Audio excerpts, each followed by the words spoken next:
Hello दोस्तों, स्वागत है आप सभी का हमारे इस यूट्यूब चैनल पे। तो आज की इस वीडियो में हम लोग जानने वाले हैं क्लास 10th के फिजिक्स का जो फर्स्ट चैप्टर है प्रकाश के परावर्तन। ठीक है, तो प्रकाश के परावर्तन में जो पहला टॉपिक होता है वो है क्या? प्रकाश है। तो प्रकाश के बारे में हम लोग जानेंगे अच्छे से, प्रकाश के बारे में कुछ महत्वपूर्ण पॉइंट भी जानेंगे। और आप लोगों को यदि ये वीडियो अच्छा लगेगा तो आप लोग कमेंट करके जरूर बताइएगा। ठीक है, तो हम लोग शुरू करते हैं प्रकाश के परावर्तन चैप्टर को। सबसे पहले प्रकाश के परावर्तन में हम लोग किसके बारे में जानेंगे? प्रकाश के बारे में। ठीक है, कि प्रकाश क्या होता है। एक चीज और ध्यान में रखेंगे, ऐसे आपको परिभाषा जो है 10th क्लास में नहीं पूछता है कि प्रकाश क्या है, तो इससे इंपोर्टेंट ऑब्जेक्टिव बनेगा, उस ऑब्जेक्टिव को ध्यान में रखेंगे आप लोग। ठीक है, तो आप लोग ध्यानपूर्वक समझेंगे। तो सबसे पहले इसमें क्या बोला गया? प्रकाश के परावर्तन में प्रकाश। ठीक है, तो प्रकाश कहते किसको? तो आप लोग जैसा कि जानते हैं कि हम लोग किसी भी वस्तु को देख पाते हैं, जैसे कुछ भी, तो इसलिए देख पाते हैं क्योंकि वहां पे प्रकाश उपस्थित होता है। ठीक है, यानी हम ऐसे बोल सकते हैं कि हम किसी भी वस्तु को देखते हैं तो प्रकाश के कारण देख पाते हैं। ठीक, तो प्रकाश का एक जो ऐसे बोल सकते हो परिभाषा, या आप ये भी बोल सकते हो कि प्रकाश हम उसको बोलेंगे जिसके सहायता से हम किसी वस्तु को देख पाते हैं। ठीक है, तो यहाँ भी वही चीज लिखा गया परिभाषा में कि प्रकाश वह भौतिक कारक है, प्रकाश वह भौतिक कारक है जिसकी सहायता से हम किसी वस्तु को देख पाते हैं। ठीक है, तो ये तो परिभाषा छोटे छोटे बच्चे लोग भी याद रख लेंगे। ठीक है, तो 10th क्लास में आप लोग आ गए तो ये सब नॉर्मल सा परिभाषा है, तो पॉइंट हमको समझना इंपोर्टेंट पॉइंट। ठीक है, तो प्रकाश किसको बोलेंगे? प्रकाश वह भौतिक कारक है जिसके सहायता से हम किसी वस्तु को देख पाते हैं। तो आप लोग ऐसे दिमाग में रख सकते हैं कि प्रकाश वह है जिसके सहायता से हम किसी वस्तु को देख पाते हैं। ठीक है, थोड़ा सा मुंह में प्रॉब्लम है इसलिए सही से आवाज नहीं जा पा रहा होगा, तो आगे मतलब ठीक ठाक हो जाएगा तो फिर आवाज सही हो जाएगा। ठीक है, अब हम लोग जानते हैं प्रकाश के जो और भी पॉइंट्स है, उस पॉइंट्स को हम लोग समझते हैं। ठीक है, तो बोला है कि प्रकाश जो है ऊर्जा का भी एक रूप है, प्रकाश ऊर्जा का भी एक रूप है। तो कैसे हम बोल सकते हैं प्रकाश ऊर्जा का भी एक रूप है? तो देखिए, प्रकाश का उपयोग हम लोग सोलर कुकर में भी करते हैं। जैसे सोलर कुकर आप लोग जानते हैं, सोलर कुकर के बारे में सुने होंगे, नहीं सुने तो आगे आप लोग जरूर पढ़ेंगे। ठीक है, सोलर कुकर में क्या किया जाता है कि सूर्य के प्रकाश को एकत्रित करके, ठीक है, इकट्ठा करके उससे खाना पकाया जाता है। तो एक तरह से बोलेंगे एनर्जी ही हुआ।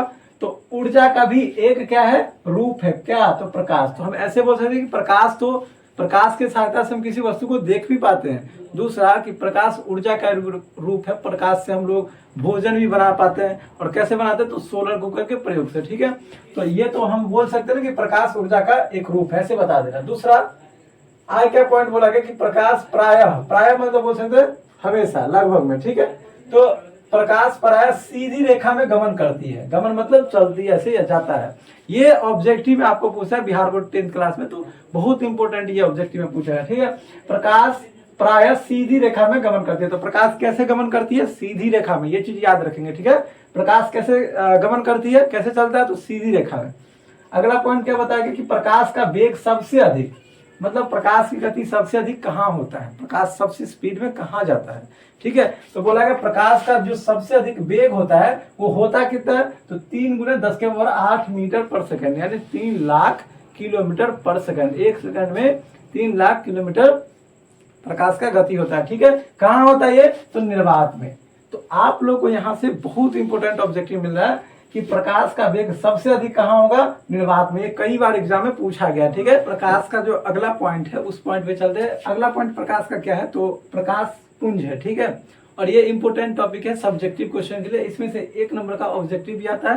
तो आप लोग इस टॉपिक को ध्यान से समझेंगे। ठीक है, देखिए सबसे पहले प्रकाश पुंज कहते हैं किसको? प्रकाश पुंज को एक और नाम से जानते हैं, किरण पुंज के नाम से। तो प्रकाश पुंज को ही किरण पुंज कहते हैं। तो यहाँ पे क्या बताया गया? प्रकाश पुंज के बारे में बताया गया कि प्रकाश के किरणों के समूह को, ठीक है, प्रकाश के किरणों के समूह को प्रकाश पुंज कहते हैं। यानी कहने का मतलब है कि प्रकाश का जो किरण होता है ना, वो एक समूह में जब रहता है, यानी प्रकाश का किरण बहुत सारा रहता है, तो उसको हम लोग बोलते हैं प्रकाश पुंज, या नहीं तो किरण पुंज बोलते हैं। ठीक है, समझ में आ गया आप लोगों को कि बहुत सारा प्रकाश रहेगा एक साथ, तो उसको बोलेंगे प्रकाश पुंज या नहीं तो किरण पुंज बोलेंगे। तो ये जो प्रकाश बहुत सारा जो रहता है वो 3 तरह से रहता है। ठीक है, तो इसलिए हम इसको बोल सकते हैं कि प्रकाश पुंज या किरण पुंज के कुल कितने प्रकार होते हैं? 3 प्रकार। तो ये ऑब्जेक्टिव में पूछा गया क्वेश्चन सब है। तो ये 3 प्रकार के होते हैं। क्या 3 प्रकार के होते हैं? प्रकाश पुंज या नहीं तो किरण पुंज 3 प्रकार के होते हैं। उसमें पहला क्या है? तो पहला बताएगा समांतर किरण पुंज। ध्यान सब समझेंगे, पहला क्या है? समांतर किरण पुंज। तो आप नाम से थोड़ा समझिए कि समांतर मतलब क्या होगा? जो किरण एक दूसरे के समांतर हो। ठीक है। तो यानी ऐसे बोल सकते हैं कि प्रकाश पुंज में जो बहुत सारा किरण होता है, उस बहुत सारे किरण में सब किरण एक दूसरे के समांतर जब होगा तो उसको बोलेंगे समांतर किरण पुंज। ठीक है।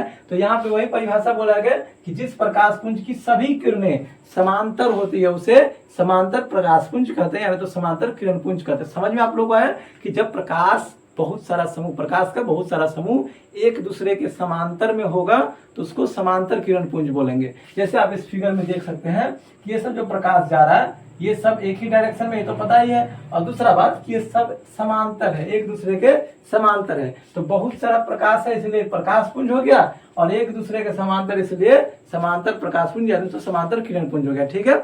चलिए तो अगला पॉइंट है, मतलब अगला दूसरा जो प्रकार है किरण पुंज का वो कौन सा है? तो अपसारी, अपसारी प्रकाश पुंज, तो अपसारी किरण पुंज भी आप बोल सकते हो।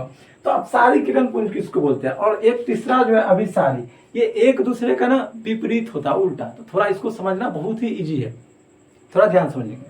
अपसारी में क्या होगा, जैसे मान लेते हैं हम लोग टॉर्च जलाते हैं, ठीक है।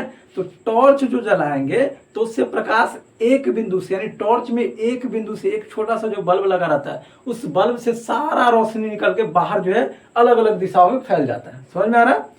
जब हम टॉर्च को जलाते हैं तो टॉर्च में से एक जो बल्ब रहता है टॉर्च में, उस बल्ब से प्रकाश निकल करके विभिन्न दिशाओं में फैल जाता है। तो वो जो विभिन्न दिशाओं में फैलता है ना, तो उस फैलने को बोलते हैं हम लोग अपसरित। क्या बोलते हैं? अपसरित। जब प्रकाश फैल रहा हो, अलग अलग दिशाओं में फैल जाता हो तो उसको बोलते हैं अपसरित। इसलिए जब भी किसी एक बिंदु से प्रकाश विभिन्न दिशाओं में फैल जाएगा, एक बिंदु से निकल करके और प्रकाश विभिन्न दिशाओं में फैल जाएगा तो उसको अपसरित हम लोग बोल सकते हैं।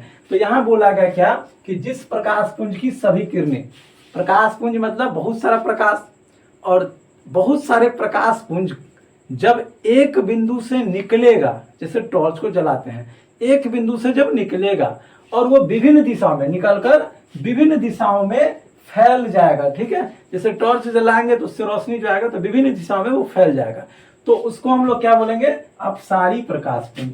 ठीक है। तो ऐसे हम लोग जब पढ़ेंगे तो उत्तल दर्पण वगैरह से पढ़ेंगे तो उसमें यही अपसरित वगैरह ही होता है। और फिर हम आगे पढ़ेंगे सोलर कुकर में जो है भोजन कैसे पकाया जाता है सोलर कुकर के प्रयोग से, सोलर कुकर में, तो वहां भी उसमें अवतल दर्पण का प्रयोग किया जाता है। और अवतल दर्पण सभी प्रकाश को अपने जगह एक जगह इकट्ठा कर लेता है, तो उसको बोलते हैं अभिसरित। ठीक है।